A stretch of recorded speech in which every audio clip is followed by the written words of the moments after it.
Keith A. Toney. Keith was born in Alliance, Ohio on February 2nd, 1952, to Keith F. and Geneva S. Toney. Guinevere Toney, Keith. He has two brothers and one sister. Keith graduated from West Branch High School, Beloit, Ohio, in 1970. Keith was drafted in 1971, but quickly enlisted in the United States Army.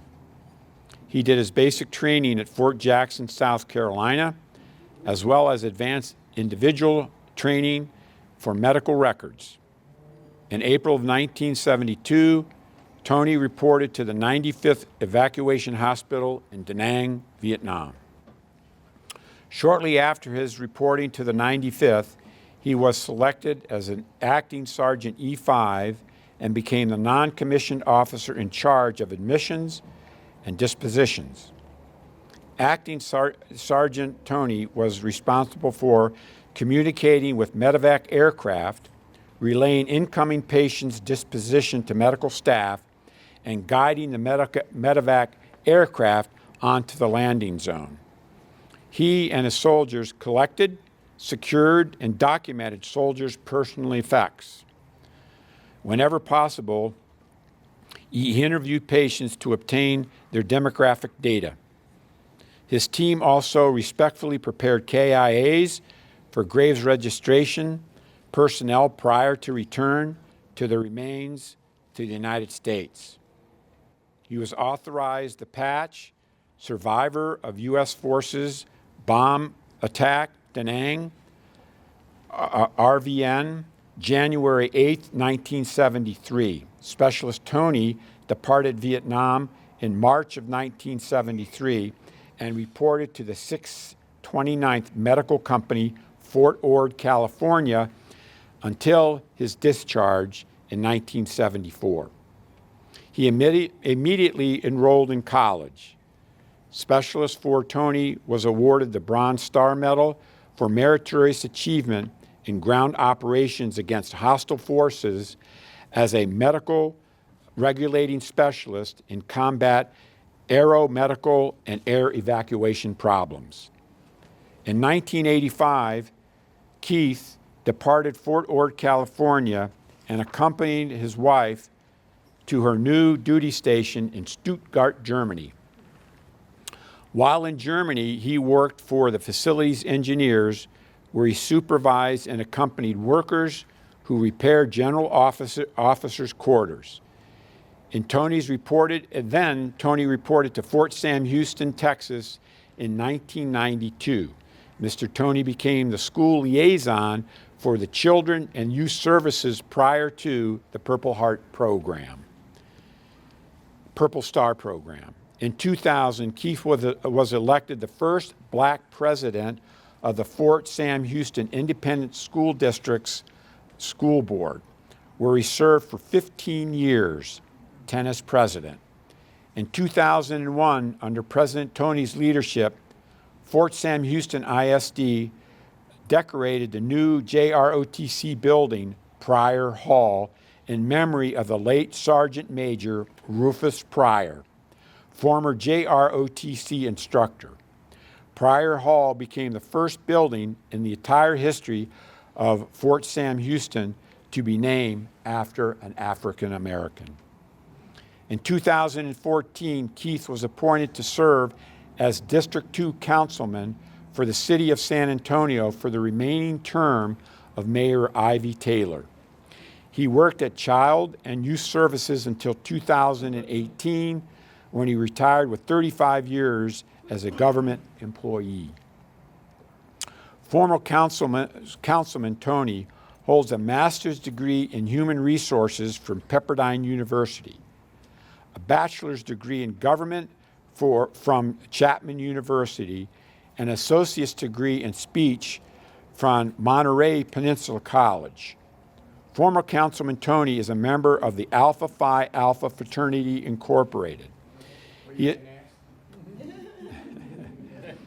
is a member of Bethel African Methodist Episcopal Church in San Antonio. Keith is married to U.S. Army retired Master Sergeant Rosa L. Toney. They are the parents of 4 children and grandparents to 5. 3 of their children are either serving or are veterans, to include former United States Army Captain, former United States Army Captain Toney Robertson, and current United States Army Colonel Keith O. Toney. Their oldest daughter, Lisa, is deceased. Ladies and gentlemen, Keith A. Toney.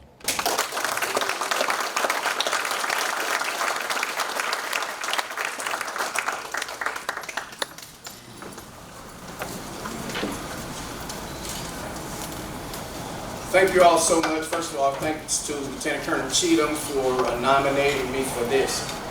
And some of y'all can relate to this. When I got off the plane back in Oakland, coming back from Vietnam, a friend of mine and I was standing, I think we were waiting for taxis, in front of a brick wall. And some gentlemen, I use that term loosely, pulled up in a car and said, and because they gave us new uniforms, y'all remember that? We had fresh, clean Class A uniforms. And they said, y'all just back from Vietnam? And stupidly, we said yes. And they got out of the car with Coca-Colas in glass bottles. And they threw them at the wall above our heads. So on our pretty new uniforms, we were covered in Coke. So there were about 4 or 5 of them. So we were covered in Coca-Cola. And that was our welcome home. So this means a lot, Joe. This means a lot. Yep. Sir, Mr. Lynn, thank you. It means a lot to us, Vietnam. My wife and I sent 3 children to war. Our son 3 times and our 2 daughters once apiece. And I was happy that they got a real welcome from Afghanistan and Iraq. We didn't get that. We didn't get that. Even my dad served in World War II, segregated army. But they got more of a welcome home than we got, even then. So I thank all of you. My wife isn't here today. She's in a long-term care facility, so she couldn't be here. My children are out of state. So I want to recognize the friends who came here and supported me. Would you stand, please?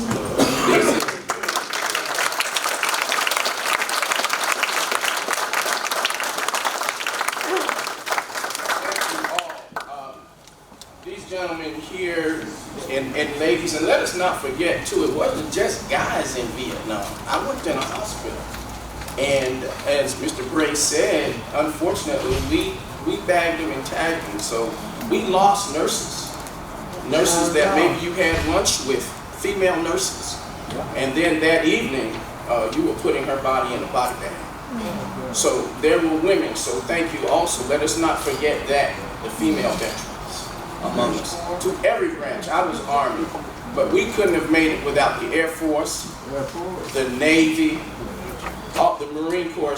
They went in first, everywhere, always.